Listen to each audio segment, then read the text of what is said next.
Mr. Scary Studios. Number 1. This kid trembled under the blankets. There's nothing there, he said to himself. He was horribly scared of the dark and used to sleep with the lights on.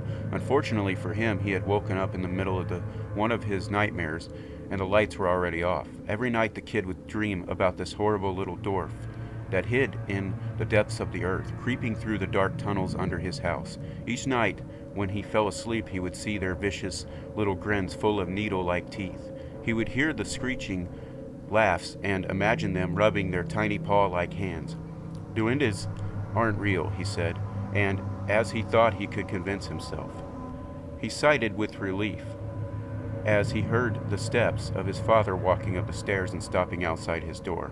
The thought of his dad entering the room and finally turning on the lights comforted him and made him forget about his fears. He removed the blanket from his head.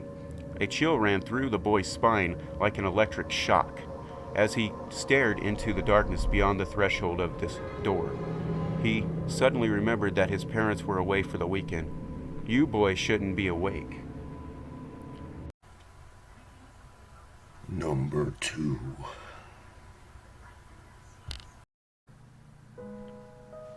In my high school, we had a teacher who dressed in old corduroy trousers, a sleeveless green jumper. He wore yellow and green shirts underneath, and always a multicolored dicky bow. This man was the meaning of the word eccentric. He loved all things history and all things gossip. He would hang around after the lesson and come over to our table of girls to ask what we've been up to. As we got a bit older, he started to realize he had got worse. We started to realize he had got worse. He would now sit on the table next to us. He'd wink. He would make comments about our hair or makeup. Some days he would ask us if we liked his long flowing hair. Then he would laugh. We used to find him funny, but now we were getting a scarier vibe from his actions. I told my mom. She was disgusted. She knew exactly who this teacher was and warned me to stay away from him as much as I can. I was 15. She wasn't going to get away with not explaining why. She told me how my cousin had nearly ran away to his house when she was 13, where the plan was he would take her flower and save her from her council house life. Her mom found out when my cousin slipped out one day. He found her at the teacher's house. He begged for her forgiveness and she was disgusted. Yet she was of ill health and didn't go forward with reporting him. She told my mom she generally believed he was sorry. He continued to work at the school, and now I had to deal with him.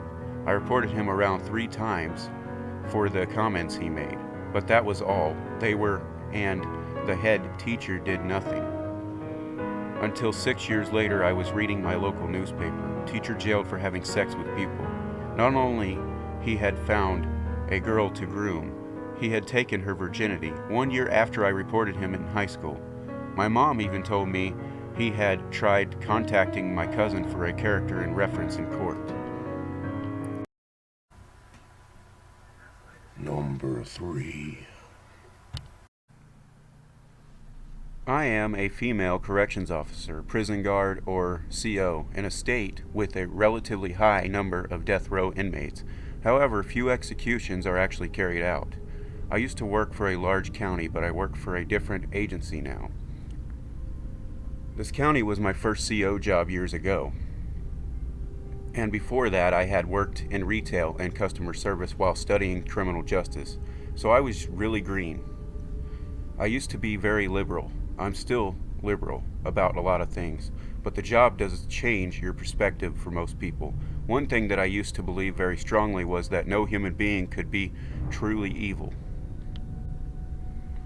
This particular county jail is one of the oldest in the country, so parts of it have literally linear layout. What I mean is that you have a long stretch of corridor with cells on either side, and the COs have to walk up and down to supervise the inmates. I am actually giving enough information for anyone with good Google FU skills to figure out a lot.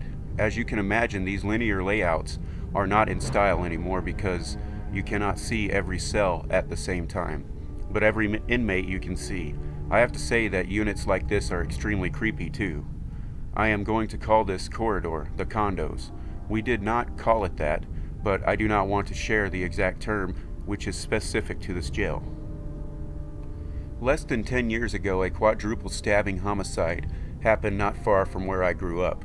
The murderer, Michaels, described it as a butchering, and he killed his former girlfriend, his family, her family, and their neighbor because he came over when he heard the screams. When the police found Michael soaked in blood and asked him what had happened, he said, "It's obvious. I just killed everyone." The cops said that it seemed completely emotionless when he did it at the time. At that time, I had only been a CO for about 4 months, and our facility received him as a pretrial detainee. Now, obviously, he wasn't our first or only murderer, but the nature of the crime, stabbings, indicate a more dangerous personality than a shooting, for one thing, and his lack of remorse was horrifying. He was considered a volatile inmate, so we placed him in an observation cell in the middle of the condos where a CO could always keep an eye on him.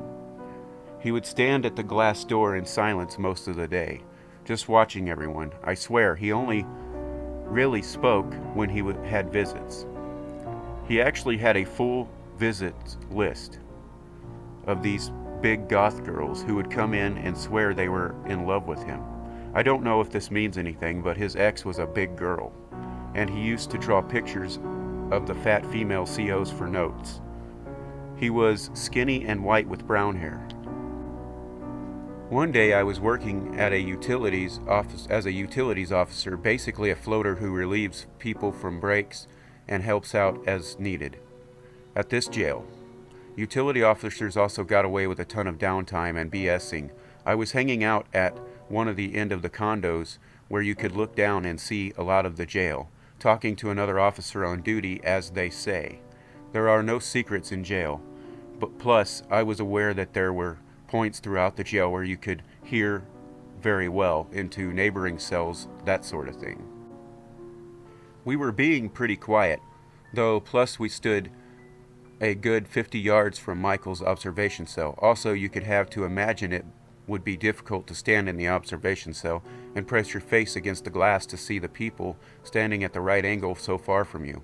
I was telling the other CO a funny story about my weekend, which I wouldn't do out of the correctional unit nowadays, but we weren't getting into anything too personal either. It was a long story involving my fiance at the time. I wrapped up talking to a CO because I had to go to a gate to relieve another officer for chow, and I had to pass Michael's cell. I didn't like walking past it because he stood there and stared at you, and back then I wasn't so good at hiding my nervousness. He always had his head slightly tilted down so you could see white under the irises of his eyes again. Rarely saying a word, but today was different. I took one step past his door and I heard him say, "Edgecombe," in a barely audible whisper. I didn't even know he knew my name. Yes, our last names are on our uniforms, but I was never his primary officer, and we'd never interacted. It caught me off guard, so instead of ignoring it, it stopped me in my tracks, and I backpedaled to the door. He pointed to his mouth and leaned in to listen. His eyes looked so dark. I remember I felt hypnotized. He proceeded to recite the word for the story I had just quietly told the officer at the end of the condos less than 2 minutes before, even copying the sound of my voice down to a subtle lisp. This seemed to go on forever. I felt like we were the only two there. No 22 millimeters of glass protecting me, just a 5-foot-tall female and a murderer. I remember thinking for the first time of another human being.